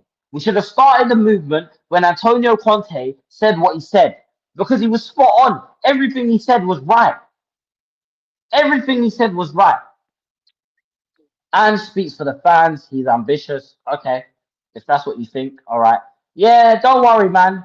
Bell, don't worry. It's a troll. I've seen enough of these on Savage chat to know they're trolls. I'm there on Thursday, mate. Big up, bro. I will be as well. I will be as well. I will be. I will be. I'm sticking to my word. One way or another, we're going to do this and we're going to get these lot out.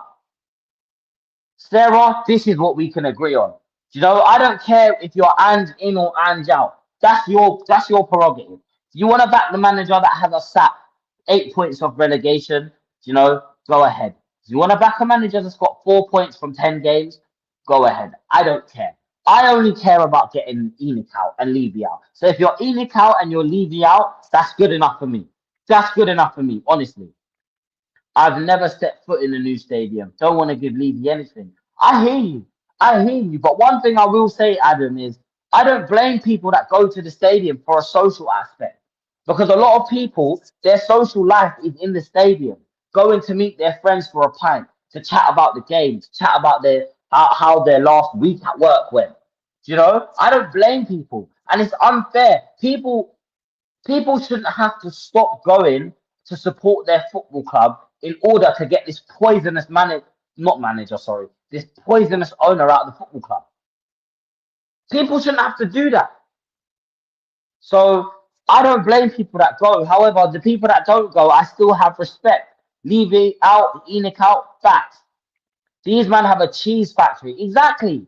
There's plans to expand the cheese factory and expand the Tottenham brewery and the hotel. And he wants to redevelop all the houses in the area. He doesn't give a fuck about the football club. He only cares about his business portfolio. Based on what, we will get 2 trophies or even top half. Yeah, guys, see, this is what I don't want. So, guys, please don't worry about anyone who is trying to rage bait or trying to trick you into getting sucked into this, Anjin and going back and forth with the Anjins and the Anjal. We have one common enemy here, and that's Daniel Levy and Enoch. Okay, they're the common enemy. Please don't get sucked in to people trying to rage bait. Okay, I know what people are doing. They want me to read their comment, and I'm not going to. I'm not going to. If I see anyone trying to trigger me or nothing, I'm not going to read your comment. I'm just going to let you comment, because you know what? You're helping the algorithm. You're doing wonders. You're helping my channel grow. So thanks. Levy the dictator. Fact. It's not impossible. We could have done it twice, winning the league. So this mindset is absolute bollocks. Exactly. We were in a position to win the league twice and win the Champions League and win an FA Cup and win the Carabao Cup twice. 2 Carabao Cups. And none of the managers that had us in any of these positions were backed. They were not backed. Why? Because Daniel Levy would have had to pay Jose Mourinho a bit more money. But why would you not want to pay a bit more money to go out there? I honestly believe if we had kept Conte and we had owners like Villa's owners like Newcastle's owners, yeah, like Brighton, like Brentford, like City, that will go out there and spend the money and give the managers the tools they need. I'm not telling you go and sign 500 million pound players, but go and give the manager what he needs to be successful. Go and give him what he needs to succeed. Big up Adam, always, man. Big up, man. Big up Jay, my bro. Keep liking and subbing people. Big up Smithy. Big up, man. Levy out, they said. They will back the manager with 1 signing. What a joke. And I am with you. Let's stand together. Yeah, facts. Facts. Sorry, people. My vision is bad. I can't read small writing. I've got to get really close. Big up, man. Big up everyone in here, man. Big up. But people, this is what I want to see now under every. I'm going to show you exactly what to comment. I want to see this underneath every Tottenham post, every transfer report, everything to do with Tottenham Hotspur. I want to see this now. This is what I want to see, people. Let me show you all what I want to see.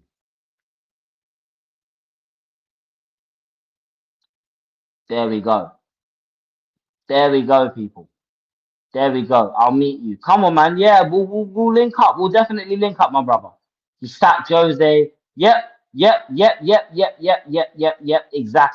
Exactly. Wow, there's a lot of chats to get through. But this is what I want to see, people. Big up Prod by Thomas as well. Big up, man. We don't even make smart signings. Exactly. 8 more subs. Guys, 8 more subs from 400. People, please. I want to end the stream at exactly 1 hour and 55 minutes. Please, people. 10 more minutes. We can get to 800 subs. Levy out, Enoch out, always. Enoch owns over 86% of the club. The balance is owned by 30,000 individual fans. Wow. 86% of the club. We're gonna have to start doing something. Exactly. Hey, kudos. This is a brilliant comment.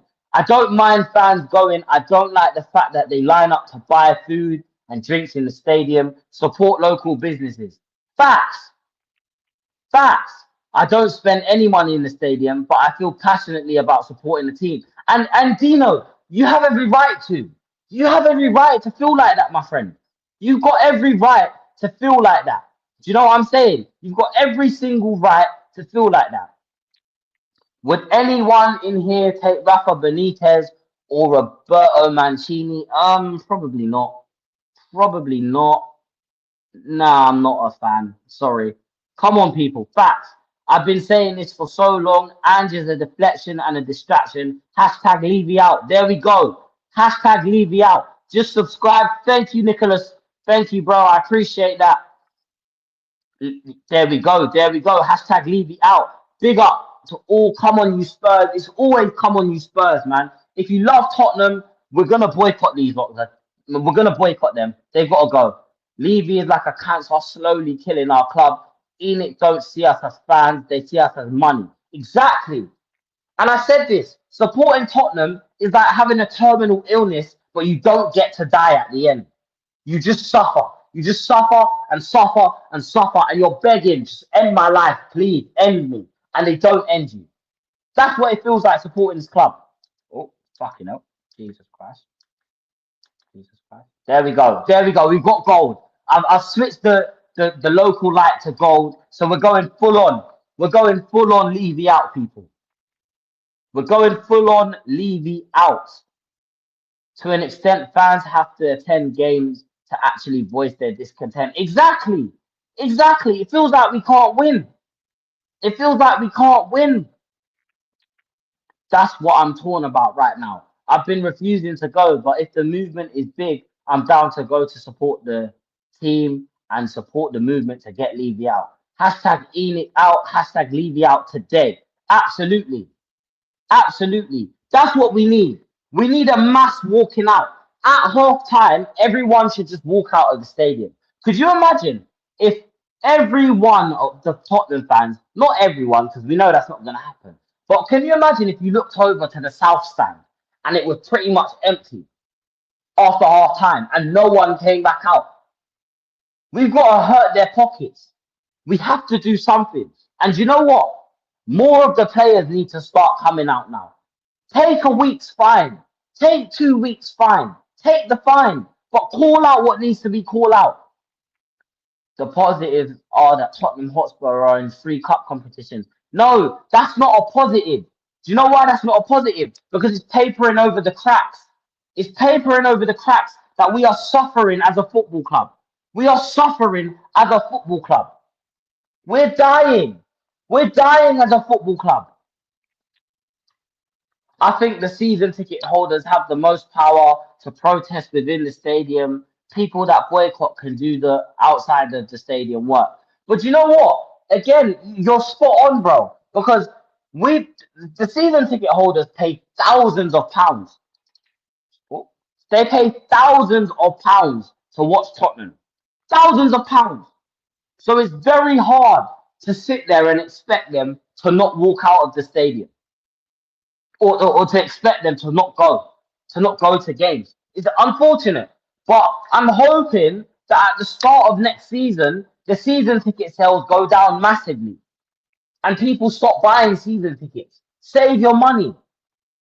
Yeah, cool. If you want to go to a few games here and there, do it. But save your money, people. We have to. The change starts with us. The change starts with us, people. So look, I don't know how many subs we are away from 400 now, but I'm going to wrap up here, people. I am going to wrap up here.